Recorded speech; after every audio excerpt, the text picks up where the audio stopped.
आज हमारा जो बायोलॉजी का क्लास है बहुत दिनों बाद हमारा क्लास आ रहा है और हमारे टेस्ट स्केड्यूल के बाद और सारे जो डिस्कशन हुए उसके बाद में जूम क्लास के बाद में आज हमारा थर्ड चैप्टर आज हम स्टार्ट करने वाले हैं और इस चैप्टर का नाम है micro organisms.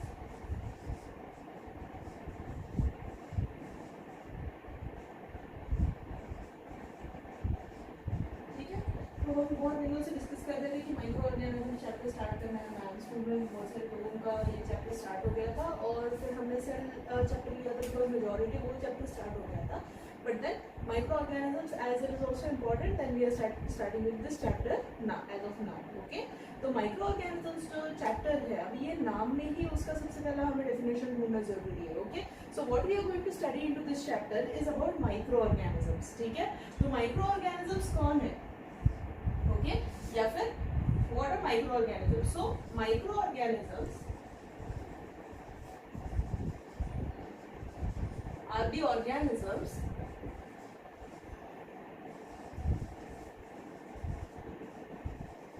which are not visible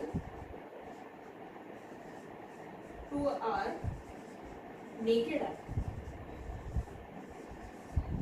Okay, these organisms can only be viewed under microscope. We need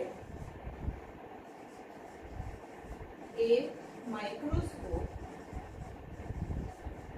to observe them.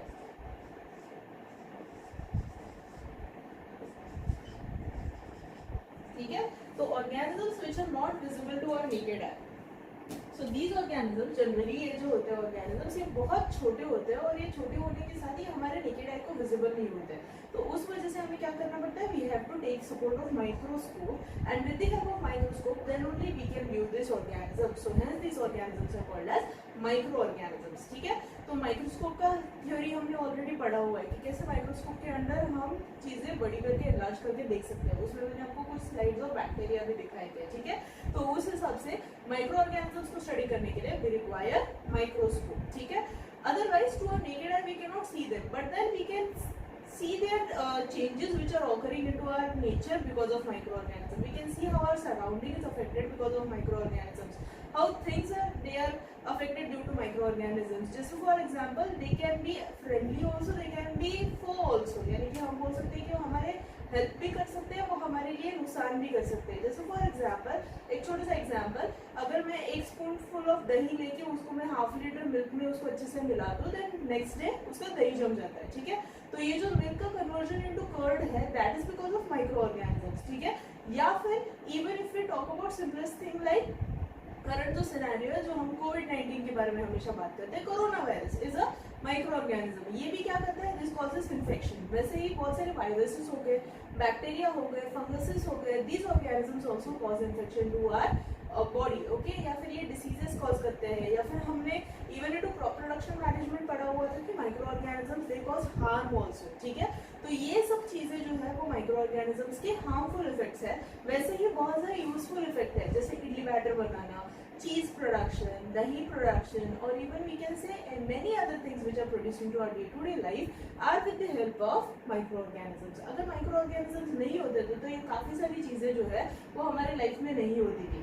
Most of the vaccines are produced with the help of microorganisms. Even there are many things which are produced with the help of microorganisms. ठीक है, तो thanks to microorganisms again we have a very easy and very we can say tasty life also. We have a very creative और we can have a very healthy life also. बहुत सारी चीजों में microorganisms involved है। ठीक है, तो hence these are microorganisms जो कि माइक्रोस्कोपिक है। माइक्रोस्कोपिक यानी माइक्रोस्कोप के नीचे ही इनको देखा जा सकता है। नेकेड आई से हम दही एक चम्मच लेके उसमें देख सकते हैं कि कौन सा बैक्टीरिया प्रेजेंट है? No, we can not see it. Okay, so hence these microorganisms these will be not visible to our naked eye. Okay, so hence these are the ones which are viewed under microscope or observed under microscope. So we require a microscope for their visualization. ठीक है, तो microorganisms का हम इसके ऊपर से बोल सकते हैं कि occurrence कहाँ है। ठीक है, कहाँ प्रेजेंट होते हैं माइक्रो ऑर्गेनिजम्स? तो माइक्रो ऑर्गेनिजम्स जो है वो हमारे सराउंडिंग में सभी तरफ प्रेजेंट है। ऐसा कोई भी जगह नहीं है जहाँ पे माइक्रो ऑर्गेनिजम्स प्रेजेंट नहीं है। practically they can be present everywhere, ठीक है, right from the air to soil to water to any material which is into our surrounding, on our skin, inside our body, inside our systems, बहुत सारे जगहों पे micro organisms present होते हैं, ठीक है। तो micro organisms can be present anywhere, okay, right from rivers to oceans to say any place you can imagine micro organisms will exist there, ठीक है। ये सबसे वर्सेटाइल होते हैं क्योंकि ये बहुत छोटे हैं और ये बहुत से अडेप्टेबल है, और ये बहुत सालों से हम जब अर्थ पे आए उसके बहुत सारे सालों के पहले से ये लोग यहाँ पे प्रेजेंट है, तो इस वजह से ये लोग बहुत डाइवर्स एनवायरमेंटल कंडीशंस को अडेप्ट हो गए, ठीक है। तो ये आपको बहुत हार्श एनवायरमेंटल कंडीशंस में भी मिलेंगे, ठीक है। तो जैसे हम कुछ जगहों पे नहीं रह सकते, एंटार्क्टिकाज में बोल लो या फिर सॉइल्स में बोल लो या फिर सॉल्टी वाटर में बोल लो या फिर इवन बोल लो शुगर सॉल्यूशंस में, ओके।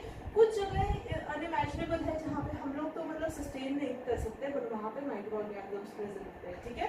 सो हेंस उनका ऑकरेंस इज एवरीवेयर, हम ऐसा एक भी जगह नहीं बोल सकते जहाँ पे माइक्रो ऑर्गेनिजम्स नहीं है, ठीक है। So hence they occur everywhere, okay. Now history, ये माइक्रो ऑर्गेनिजम्स जो है इसका स्टडी को हम बोलते हैं microbiology, okay. So the science which deals with the study of micro organisms is called as microbiology, okay. तो माइक्रोबायोलॉजी का जो हिस्ट्री है उसको अगर हम देखेंगे तो father of microbiology is Louis Pasteur, ठीक है। तो लुई पाश्चर नाम के एक साइंटिस्ट थे जिन्होंने पाश्चराइजेशन टेक्निक को उन्होंने डिस्कवर किया था, और उन्होंने बहुत ज्यादा कंट्रीब्यूशन दिया है into this field of microbiology, ठीक है। इसके बारे में हम और डिटेल में बाद में भी पढ़ेंगे कि कंट्रीब्यूशन ऑफ पाश्चर क्या था करके माइक्रोबायोलॉजी में, ओके। तो माइक्रोबायोलॉजी के पॉइंट ऑफ व्यू से उन्होंने बहुत वर्क किया, so hence he is also called as the father of microbiology, okay. इसके ऊपर आपको क्वेश्चन आ सकता है 1 मार्क के लिए वगैरह, ठीक है। देन माइक्रोस्कोप्स को यूज करके हम लोग माइक्रो ऑर्गेनिजम्स को देखते हैं, तो उनका जो साइज है वो काफी छोटा होता है। Now that size depends on which kind of micro organism we are talking about, okay. So micro organisms को अगर हम कैटेगराइज करेंगे, सो अगर मेजरली तो उनके टाइप्स क्या क्या है। सो उनमें आते हैं बैक्टीरिया, ठीक है, उसमें आते हैं फंगाई, ठीक है, उसमें आते हैं प्रोटोजोअन्स, उसमें आता है एल्गी, एंड इसमें आएंगे वायरसेस, ठीक है। सो दीज आर फ्यू से organisms which are categorised under the category of micro organisms. ये ऑर्गेनिजम्स के कैटेगरीज हैं, हम इनको एक एक करके डिटेल में भी पढ़ने वाले हैं, ठीक है। तो let's go to backward towards the history, okay. Cell chapter के स्टार्ट में भी मैंने आपको बताया हुआ था सेल की हिस्ट्री के बारे में, और फिर उसमें हमने डिस्कस किया हुआ था कि किसने लिविंग सेल देखा, और वो कौन थे, Anton van Leeuwenhoek, very good, okay. तो एंटन वॉन ल्यूवेनहॉक ने जो सबसे पहले सेल्स देखे हुए थे, तो उसमें मैंने आपको बताया था कि उन्होंने आरबीसीज देखे थे, उन्होंने बाकी सारे भी बहुत सारे सेल्स देखे थे, और उसमें से उन्होंने एक एक्सपेरिमेंट में 1 पाउंड का ड्रॉप लेके उसमें से माइक्रो ऑर्गेनिजम्स देखे हुए थे, ठीक है। So he was the first one who observe the micro organisms. तो एंटन वॉन ल्यूवेनहॉक ने जो माइक्रो ऑर्गेनिजम्स को देखा था, तो उन्होंने उसको क्या बोला था, एनिमैक्यूल, ठीक है। तो हिस्ट्री में अगर हम इसको देखेंगे, so Anton van Leeuwenhoek firstly observed and he called them as एनिमैक्यूल,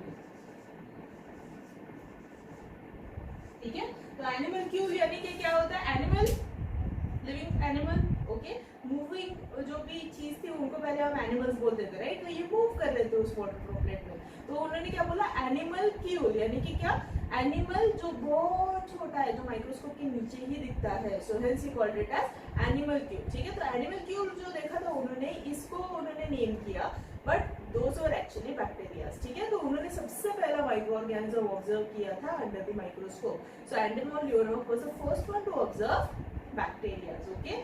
फिर जाके ये बाकी के सारे ऑर्गेनिजम्स का स्टडी स्टार्ट हो गया, ओके। सो लेट अस नाउ से डिस्कस 1 बाय 1 ये सारे जो कैटेगरीज हैं उन हिसाब से उनकी इंपॉर्टेंसेस, उनके ऑकरेंसेस, उनकी साइज, स्ट्रक्चर, सेल्स कैसे होता है, ये सब चीजें हम एक एक करके डिटेल में पढ़ने वाले हैं, okay. Yes, so let us start with the first organism that is bacteria, okay.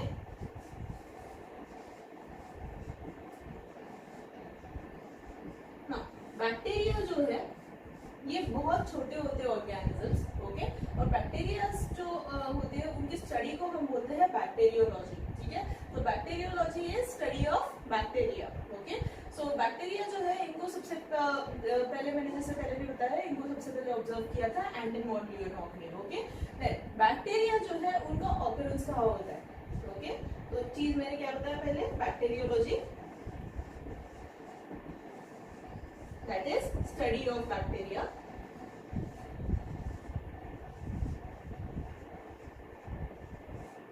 ठीक है, so study of bacteria is called as bacteriology. Then second is occurrence of bacteria. कहाँ होती है bacteria? Okay, bacteria occur into very diverse environment. अगर हम इसको देखेंगे तो ये कहाँ नहीं दिखती है। जैसे for example it will be present into water, air, soil, on plants, inside the plant, on animals, on and inside the animals. ठीक है, they can be present into air, water, soil तो हो गया, बाकी और क्या रह गया? It can be present into ocean water. ठीक है, it can also be present into say volcanic soils.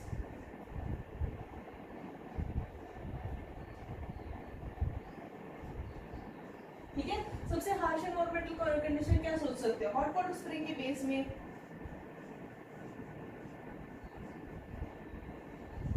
ठीक है, तो ये बहुत एक्सट्रीम एनवायरमेंटल कंडीशंस से लेके नॉर्मल एनवायरमेंटल कंडीशंस तक सभी जगहों पे प्रेजेंट है। ठीक है, जैसे फॉर एग्जांपल फ्यू बैक्टीरियाज, जैसे मैं अभी आपको बता रही हूँ हॉट वाटर स्प्रिंग के बारे में। ओके, सो हम क्या सोचते हैं कि हॉट वाटर स्प्रिंग कैसे बना होगा? हॉट वाटर स्प्रिंग इज गर्म पानी का झरना। ओके, तो हम क्या सोचते हैं, गर्म पानी का झरना मतलब क्या? कुदरत का करिश्मा, राइट? कि एक जमीन में से पानी निकल रहा है और वो गर्म है। ओके, तो ये कैसे हो गया? चमत्कार हो गया। ओके, सो ये हम सोचते हैं नॉर्मली, बट वो चमत्कार नहीं है। ओके, तो ये जो गर्म पानी का झरना होता है जनरली, उसके बेस में सल्फर डिपॉजिट्स होते हैं। Okay, and there are few micro organisms, जैसे फॉर एग्जांपल थर्मोफिलिक बैक्टीरिया।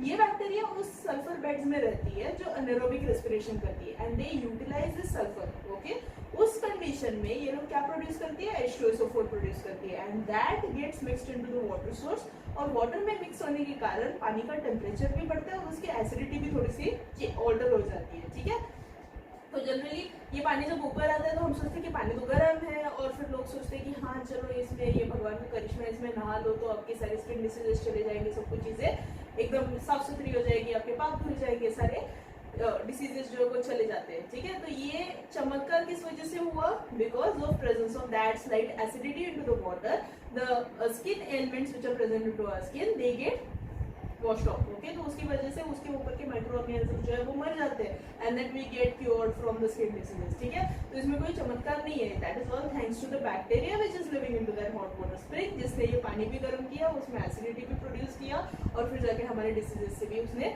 छुटकारा दिला दिया। ठीक है, so it is not something like कि out of nowhere it came and it happened, but then it is all thanks to bacteria. Okay, so ये तो हो गया एक एग्जांपल। कुछ बैक्टीरिया होती है जो बहुत ठंडे एनवायरमेंटल कंडीशन में रहती है, उनको बोलते हैं साइक्रोफिलिक बैक्टीरिया। ठीक है, कुछ होती है जो बहुत मीठी कंडीशंस में रहती है, जैसे शुगर सिरप में हो गया या फिर कोई और कंडीशंस में, इनको बोलते हैं सैक्रोफिलिक बैक्टीरिया। ठीक है, कुछ हीट कंडीशंस में रहती है, उनको बोलते हैं थर्मोफिलिक बैक्टीरिया। ठीक है, तो इसमें जो वर्ड्स मैं बोल रही हूँ उसको अगर आप देखोगे तो उसमें थर्मोफिलिक, सैक्रोफिलिक, साइक्रोफिलिक ये नाम आ रहा है। ठीक है, तो थर्मो यानी हीट, फिलस यानी लव। ठीक है, the ones who love living into heated conditions उनको बोलेंगे thermophilic, the ones who live into cold conditions psychrophilic. ठीक है, या फिर सैक्रोफिलिक यानी कि शुगर में उनको रहना अच्छा लगता है तो उनको बोलते हैं सैक्रोफिलिक। तो ऐसे ऑर्गेनिजम्स जो ये सारे डाइवर्स एनवायरमेंटल कंडीशन में रहते हैं, these have the specific names according to their environmental habitat. Okay, तो उनका ऑकरेंस के हिसाब से उनका कैटेगराइजेशन होता है, that is if they are thermophilic, if they are saccharophilic, psychrophilic. Okay, तो इस हिसाब से ये ग्रो होती है। Micro organisms can also grow into anaerobic conditions. तो जब भी ऐसा कोई एनवायरमेंटल कंडीशन, जब अर्थ पे फर्स्ट प्राइमरी एग्जिस्टिंग कंडीशन था, जब O2 अवेलेबल नहीं था, ऑक्सीजन अवेलेबल नहीं था, तो सबसे पहले यहाँ पे अनेरोबिक माइक्रो ऑर्गेनिजम्स आए थे, उसमें से कुछ बैक्टीरिया भी थे। ठीक है, there are many other bacteria like which are methanogenic bacteria जो मीथेन प्रोडक्शन करती है। there are many other bacteria which are sulfur bacteria, many bacteria these are nitrogen fixing bacteria which help into fixation of soil nitrogen into soil for providing it to the plants, ठीक है। तो ये सारे conditions भी हमने इनके occurrence के हिसाब से पढ़े हुए ऑलरेडी, ओके। तो ये सारे हो गए occurrence of the bacteria, okay. Then next is size and shape of bacteria, ठीक है। सो साइज अगर हम देखेंगे तो size of bacteria it varies from 0.2 micrometre, mu M बोलते हैं इसको, ये है म्यू, ठीक है, mu M that is micrometre, okay. So it is 0.2 mu M to 100 mu M, ठीक है। इतने तक इसकी साइज रेंज वैरी होती है मोस्टली। ये जो ऑर्गेनिजम्स है इतने साइज के हो सकते हैं। सबसे छोटा बैक्टीरिया जो है उसका नाम है हेमोफिलस इन्फ्लुएंजाe, ठीक है। तो हेमोफिलस इन्फ्लुएंजाe सबसे छोटा बैक्टीरिया है। इसका लिस्ट में आपको दे दूंगी, सबसे छोटा बैक्टीरिया कौन सा, सबसे बड़ा बैक्टीरिया कौन सा, ओके, और ये कैसे रहता है, ठीक है। उसके हिसाब से फिर जाके अगर हम देखेंगे तो ये जो ऑर्गेनिजम्स है वो रहते किस तरह से, that is habit of living, ठीक है। तो इनका लिविंग हैबिट जो है, दे कैन लिव यूनिसेल्युलर, ठीक है, या फिर they could also live as multicellular colonial,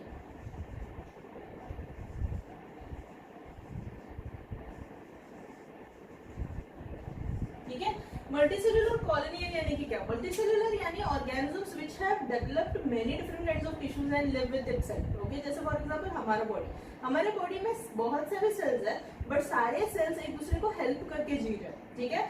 और फिर आता है मल्टीसेल्युलर कॉलोनियल, यानी एक कॉलोनी ऑफ माइक्रो ऑर्गेनिजम्स है जिसमें सारे माइक्रो ऑर्गेनिजम्स अपना अपना काम करते हैं, बस वो रहते ग्रुप में, ठीक है। तो इसीलिए इसको क्या बोला है, मल्टीसेल्युलर कॉलोनियल। तो इस हिसाब से माइक्रो ऑर्गेनिजम्स क्या है, आर यूनिसेल्युलर इन नेचर, वो खुद का काम खुद करते हैं, वो दूसरे के ऊपर डिपेंड नहीं करते। एक बैक्टीरिया अपना खुद का सारा काम खुद करेगा, रेस्पिरेशन खुद करेगा, डाइजेशन खुद करेगा, एक्सक्रीशन खुद करेगा, सब चीजें it will do it on it's own, okay। There will be no other bacteria helping it for doing all of these things, ठीक है। So hence these are unicellular in habit, okay। Then next is shapes of bacteria, ठीक है। So according to shape हम bacteria को generally classify करते हैं, तो उस हिसाब से मैं आपको बताती हूँ उसके शेप के हिसाब से उनके 4 कैटेगरीज क्या है, ठीक है। तो सबसे पहला शेप होता है जिसको हम बोलते हैं रॉड शेप बैक्टीरिया,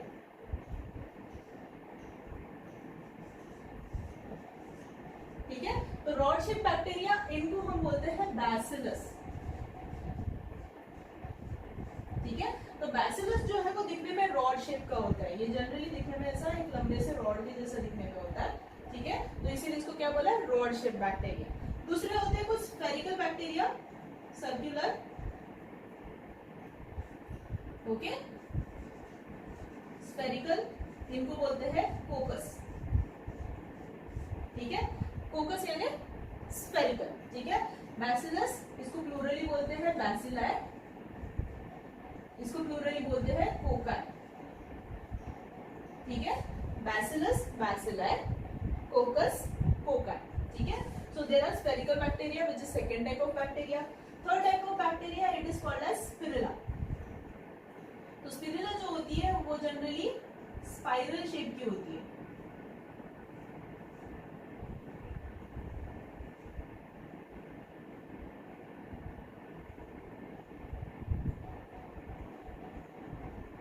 ठीक है। तो ये जो स्पाइरल शेप की बैक्टीरिया है इसको बोलते हैं स्पिरुला,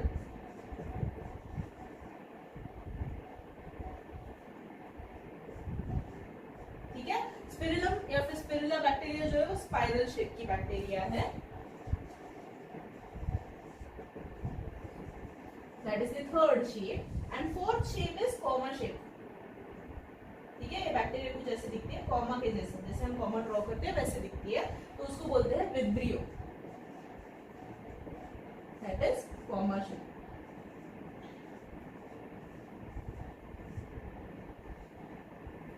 ठीक है। तो ये है उसके 4 बोल सकते हैं शेप्स ऑफ बैक्टीरिया के हिसाब से classification. Rod shape bacteria bacillus, plurally called as bacilli, spherical bacteria coccus और cocci, spiral shape bacteria spirula, comma shape bacteria vibrio, ठीक है।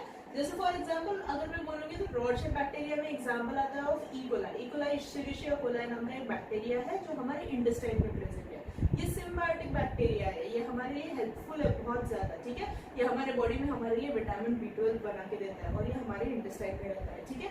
उसका शेप कैसा है, rod shape bacteria. Then spherical bacteria जो गोल है, जो शेप में स्फेरिकल है, दैट इज कोकाई। हमारे स्किन के ऊपर एक बैक्टीरिया रहता है जिसका नाम है स्टेफाइलोकोकस ऑरियस। स्टेफाइलोकोकस ऑरियस गोल होता है, ठीक है। स्पिरुला, तो स्पिरुलम नाम का एक बैक्टीरिया है जो स्पाइरल शेप का होता है, या फिर स्पाइरोचीट्स नाम के बैक्टीरिया है जो लोग स्पाइरल होते हैं। इसकी सबकी मैं इमेजेस आपको बाद में ऐड कर दूंगी इस वीडियो में। और फिर जाके comma shape bacteria Vibrio cholerae, cholera cause करने वाला जो ऑर्गेनिज्म है विब्रियो कॉलरी, ये कॉमा शेप का होता है, ठीक है। तो ये है different shapes of bacteria according to this इसका क्लासिफिकेशन, ओके। ऑल्सो बैक्टीरिया जब भी ग्रुप में प्रेजेंट होती है तो उसके हिसाब से भी उसका क्लासिफिकेशन होता है। जैसे फॉर एग्जांपल यहाँ पे आप देख सकते हो कि दो अगर एक साथ प्रेजेंट है तो उनको बोलते हैं डिप्लोकोकाई, या फिर एक चेन में अगर ये कोकस प्रेजेंट है तो उसको बोलते हैं स्ट्रेप्टोकोकाई। अगर ये क्लम्प में प्रेजेंट है, जैसे यहाँ पे आप देख सकते हो कि वो एक ग्रुप बना के है, तो उसको बोलते हैं स्टेफाइलोकोकस, ओके। वैसे ही रॉड शेप का अगर बैक्टीरिया चेन में प्रेजेंट है तो इट इज़ कॉल्ड एज स्ट्रेप्टोबैसिलाई, ठीक है। और उस हिसाब से ही इनके नाम होते हैं। तो दो यानी डिप्लो, चेन यानी स्ट्रेप्टो, एंड क्लम्प या फिर ग्रुप में होता है तो उसको बोलते हैं staphylo. Now let us talk about typical structure of bacteria, ठीक है। तो एक टिपिकल स्ट्रक्चर ऑफ बैक्टीरिया कैसा दिखता है, तो अगर हम देखेंगे टिपिकल स्ट्रक्चर ऑफ बैक्टीरिया, हमने सेल में ऑलरेडी इसको स्टडी किया हुआ था, बट फिर भी एक बार इसको कर लेते हैं, ठीक है। तो टिपिकली अगर हम बैक्टीरिया का सेल देखेंगे, हमने प्रोकैरियोटिक सेल में इसको स्टडी किया हुआ था, ठीक है। तो प्रोकैरियोटिक सेल में हमने स्टडी किया है कि बैक्टीरिया या फिर प्रोकैरियोट्स का सबसे बाहर का outer most covering is cell wall, ठीक है। उसके अंदर में होता है सेल मेम्ब्रेन,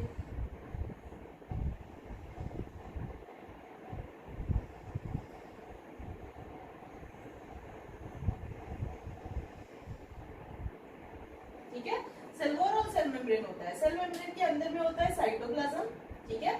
और साइटोप्लाज्म के अंदर उसके बीचों बीच सस्पेंडेड उसका सर्कुलर डीएनए प्रेजेंट होता है, ठीक है। सर्कुलर डीएनए जो है बैक्टीरिया का, वो उसका एक सिंगल क्रोमोसोम होता है, ठीक है। ये भी हमने ऑलरेडी पढ़ा हुआ है, ठीक है। तो ये एक उसके बीच में सेंट्रली यहाँ पे प्लेस्ड उसका डीएनए है, उसको हम बोलते हैं न्यूक्लियोइड रीजन, ठीक है। इसको मैं और डिटेल में बताऊंगी। और फिर उसके अंदर सिर्फ एक ऑर्गेनेल है, हमने टेस्ट के बाद भी डिस्कस किया था कि बैक्टीरिया या फिर प्रोकैरियोट्स में एक ही ऑर्गेनेल होता है और वो है राइबोसोम्स, ठीक है। तो मैं यहाँ पे राइबोसोम्स ड्रॉ कर रही हूँ,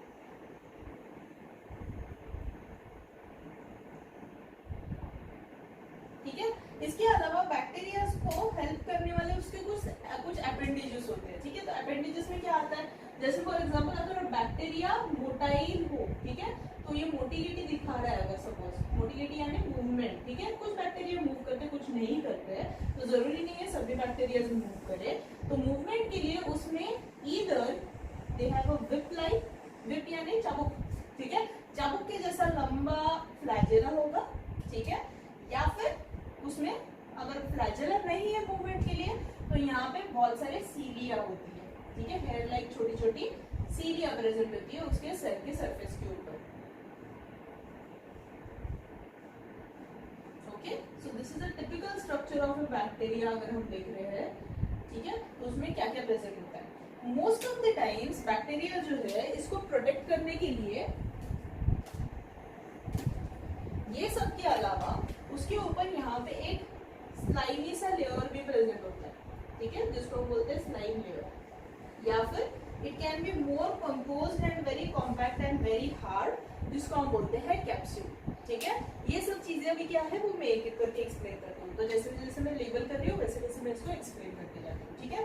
सो let us start from cell wall,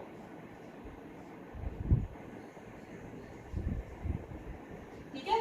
bacteria का सेल वॉल जो है it is made up of substance called as peptidoglycan,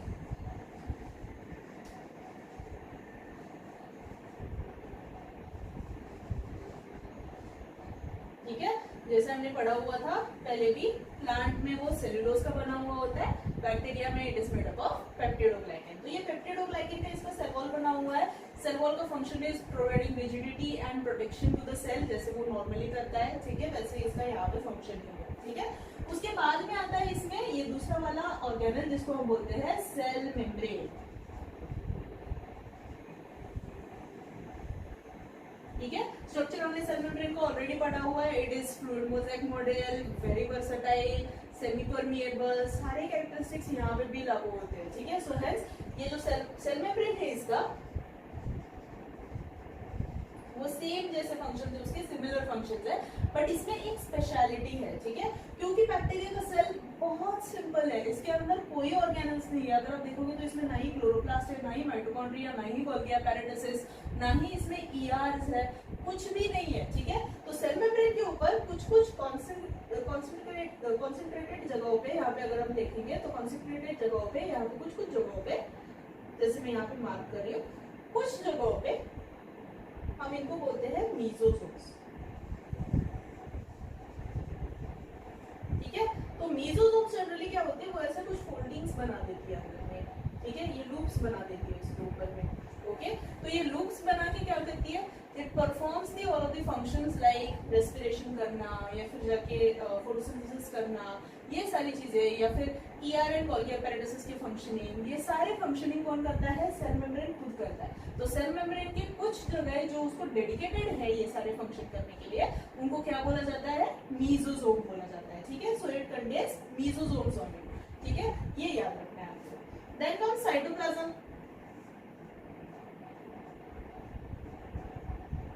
ठीक है।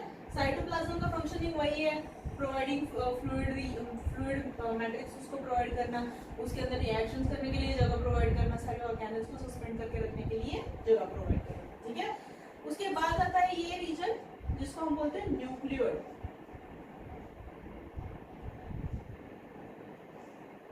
ठीक है। तो nucleoid region is the region where DNA is present, ठीक है।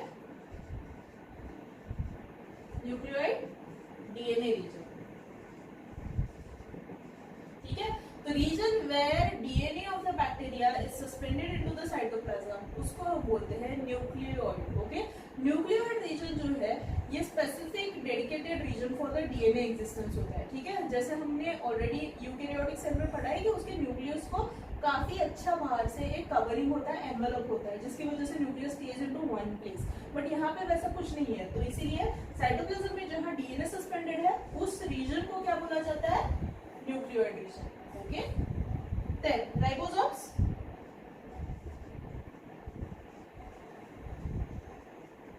बैक्टीरिया के राइबोसोम्स जो है वो प्रोकैरियोटिक है, so hence they are 70S type of ribosomes इसमें होती है, ठीक है। तो इसमें ज्यादा कुछ एक्सप्लेन करने वाला काम नहीं है, these do the process of protein synthesis, very good, okay. So hence that is the functioning. उसके बाद में आता है फ्लैजेला,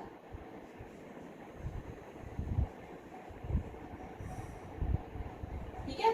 फ्लैजेला जो है वो मोटिलिटी में हेल्प करता है। वेब लाइक लॉन्ग फ्लैजेला जो होता है it exactly acts like a turbine, ठीक है। जैसे आपने देखा होगा बड़े बड़े शिप्स जो होते हैं, ठीक है, उसके नीचे एक टरबाइन होता है जो एक पंखे के जैसा होता है, जो गोल गोल घूमते जाता है, ठीक है।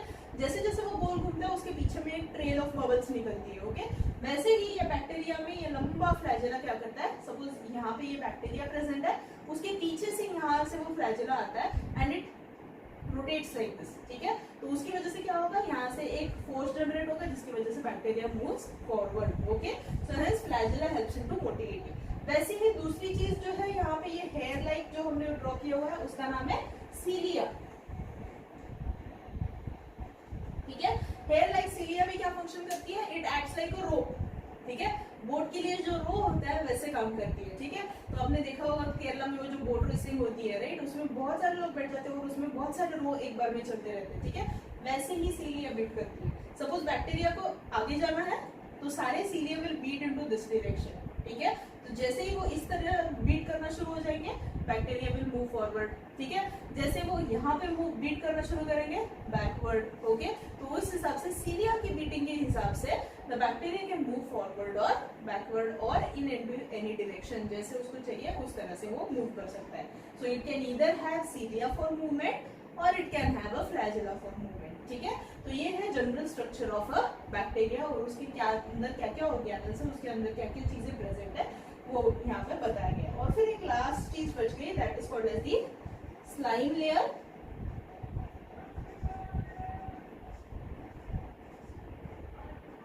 ठीक है। स्लाइम लेयर जो है, जैसे मैंने पहले भी बताया, it is jelly like substance, ठीक है। तो आप इमेजिन कर लो कि जेली वाला टूथपेस्ट उसके ऊपर लगा लिया पूरे बैक्टीरिया के ऊपर, ठीक है। तो ये जेली लाइक सब्सटेंस होता है slime layer. Generally it helps in to protecting the bacteria, क्योंकि बैक्टीरिया को बहुत हार्श एनवायरमेंटल कंडीशंस में रहना पड़ता है, ठीक है। तो जैसे for example if they are living in to any dry condition, जैसे वो पहले वेट कंडीशन में थे और वहां से अचानक ड्राई कंडीशन हो गया, तो इस कंडीशन में क्या होगा, बैक्टीरिया अपना पानी लूज करना शुरू कर देगी और मर जाएगी। तो इस कंडीशन में ये जेली लाइक सब्सटेंस क्या करता है, उसको प्रोटेक्टेड रखता है from the outer harsh environment की कंडीशन, ठीक है। इसका दूसरा यूज होता है फॉर एडेशन, एडेशन यानी चिपकना, ठीक है। तो bacteria are being so small, अगर सपोज फॉर एग्जांपल हमारे फूड में से वो हमारे मुंह में चला गया और उसको वहां पे स्टे करना है टूथ के ऊपर, बट हमारे दांत तो हमेशा स्मूथ होते हैं, ठीक है। तो इसके ऊपर तो बैक्टीरिया चिपक नहीं सकता, तो चिपकने के लिए ये जेली लाइक सब्सटेंस क्या करेगा, उसकी सरफेस के ऊपर ये इसको इसके चिपका देगा, ठीक है। तो उसके ऊपर सलाइवा भी अगर आ जाए तो बैक्टीरिया वॉश ऑफ नहीं होगा, वहां पे चिपका रहेगा। So hence because of this only after certain period of time you can see tooth के ऊपर टूथ टाटा आता है, ठीक है। तो टूथ टाटा जो होता है that is because of the bacterial growth on the tooth, ठीक है। तो यही बैक्टीरियल ग्रोथ को देख के एंडी वॉन लियोनहोफ ने बैक्टीरिया देखे हुए थे फ्रॉम टूथ टाटा, ठीक है। सो दैट इज टूथ के ऊपर ये चिपकने के लिए हेल्प करता है, that is slime layer, okay. इसके अलावा अगर ये काफी अच्छा डेवलप और काफी अच्छे शेप में एंड स्मूदन रहेगा तो उसको हम बोलते हैं कैप्सूल, ठीक है। स्लाइम लेयर को ही अगर हम डेवलप स्टेज में क्या बोलते हैं, कैप्सूल। तो ये जो कैप्सूल होता है, capsule helps into protecting the bacteria also. जैसे फॉर एग्जांपल बैक्टीरिया के सेल के सरफेस के ऊपर कुछ प्रोटीन्स होते हैं which provide immunity to our body। जैसे फॉर एग्जांपल ये बैक्टीरिया हमारे बॉडी के अंदर चला गया तो ये प्रोटीन सिग्नलिंग करते हैं कि ये बाहर से आई हुई चीज है, this is not of our body, ठीक है। So what our body will do, अपनी सारी पुलिस फोर्स भेज देगी, that is the immunity, okay. तो इम्यून सिस्टम को ऑर्डर करेगी जाके इनको बाहर हगा लो या फिर मार डालो, ठीक है। तो इस कंडीशन में बैक्टीरिया फट से पकड़ा जाता है, उसको हम फटाफट मार देते हैं, ठीक है, इन्फेक्शन करने के कई टाइम पहले, ओके। बट अगर इसके ऊपर ये कैप्सूल रहेगा तो इसके ऊपर यहाँ पे रहने वाले ये जो प्रोटीन्स है वो छुप जाते हैं, ठीक है, into this slimy layer, okay. Now because of this what happens, whenever they enter into our body will see a jelly droplet, not a bacteria. तो उसकी वजह से हमारी इम्यून सिस्टम जो है उसको आइडेंटिफाई नहीं कर सकती, और इन कंडीशंस में ये बैक्टीरिया को ज्यादा चांस मिलता है कि ये लोग फटाफट इन्फेक्शन करे हमारे बॉडी के अंदर, and then we get infected by some of the other diseases, ठीक है। So hence this is the condition produced because of bacteria, which is called as that is capsule. So hence it provides protection to the bacteria, okay.